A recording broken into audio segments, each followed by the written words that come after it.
Alrighty. I don't know what the White Rabbit was freaking out about so much. I think this new shirt looks pretty cool, personally.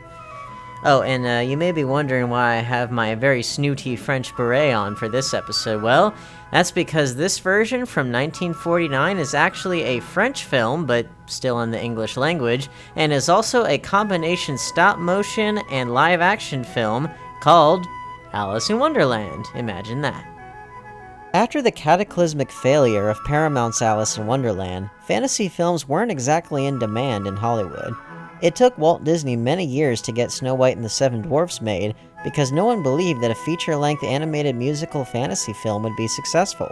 But not only was it successful, it became the highest-grossing film that had yet been made. That film's success gave MGM the confidence to adapt The Wonderful Wizard of Oz into a live-action musical. What we got was yet another fantasy masterpiece from Hollywood's greatest decade. But then, on December 7th, 1941, the United States Naval Base at Pearl Harbor was attacked by Japanese planes. The United States policy of isolationism had come to an end, and the country formally entered World War II.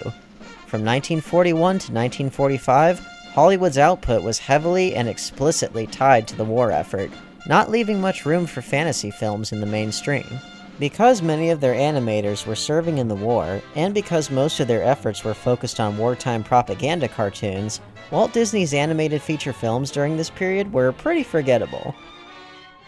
But behind the scenes, Disney's Alice in Wonderland had already gone through many phases of development, including a particularly dark and disturbing version that never saw the light of day. While Walt Disney was still working on his version of the story, a different adaptation was being made in France at around the same time. This version was a combination of live-action and stop-motion animation called, amazingly enough, Alice in Wonderland. How original. There are two things that make this adaptation stand out from the rest. One is the framing device, this time actually incorporating Lewis Carroll and Alice Little as characters in the narrative. This isn't the first time we'll see this being done, and it's almost always awkward whenever it's used. This version of Lewis Carroll himself looks a bit too masculine compared to the real guy, and doesn't have his stutter. Alice Little has been noticeably aged up, and resembles her fictional counterpart much more than the real person.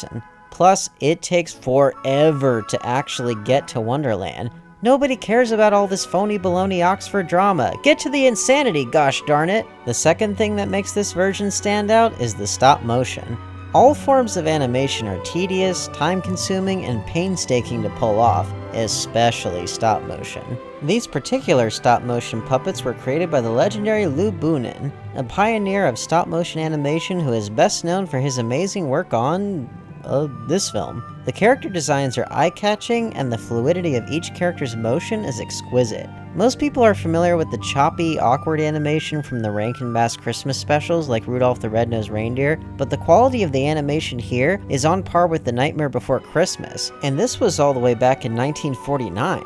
That level of craftsmanship 44 years earlier. You might say that Lou had a clue. Now, remember how I mentioned that Walt Disney's Alice in Wonderland was in development at around this time? Well, guess what? Walt Disney sued Lou Boonin to prevent the wide release of this version in the United States.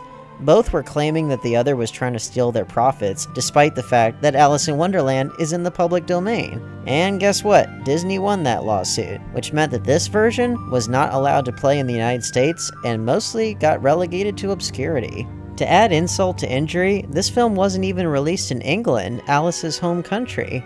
The reason why was because this version of the Queen of Hearts was seen as a little unflattering to Queen Victoria, not to mention the fact that Queen Victoria herself is a character in the film, and yeah, I can understand where they were coming from. Still, think of how sad that is. Alice is one of the most iconic characters in all of English literature, and this film can't even play in her home country. Story-wise, this film doesn't do a whole lot else that really makes it stand apart from the pack, except I will say the visual presentation is very impressive at times. It's definitely worth checking out if you're a fan of stop-motion animation and more obscure fantasy films from the period, plus, given how controversial it was at the time that it was released. Or attempted to be released, I should say. Thankfully nowadays, this film is pretty easy to find online and on bootleg DVDs, including this one. What's the deal with this cover? It looks like a porno spoof. Keep it clean, people, this is modern YouTube.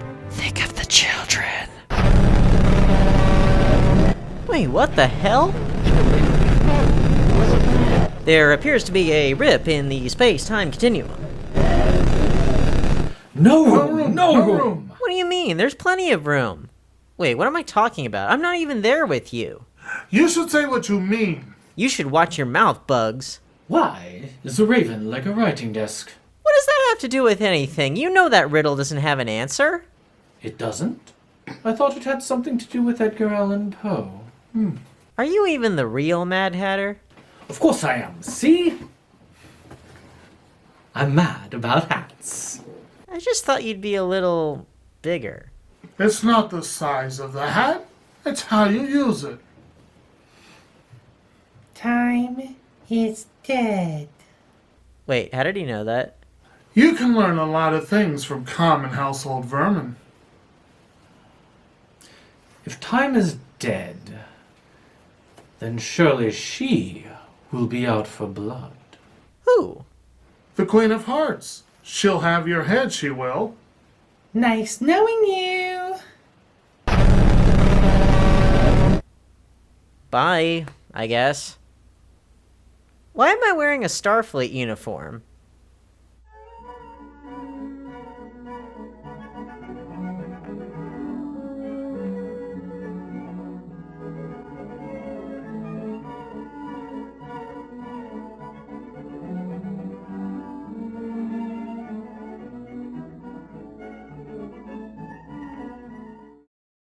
And then an Anderson comes up. Yes. Anderson, no room. No room, no room. Don't you dare. Anderson. You are too fat for this. Okay.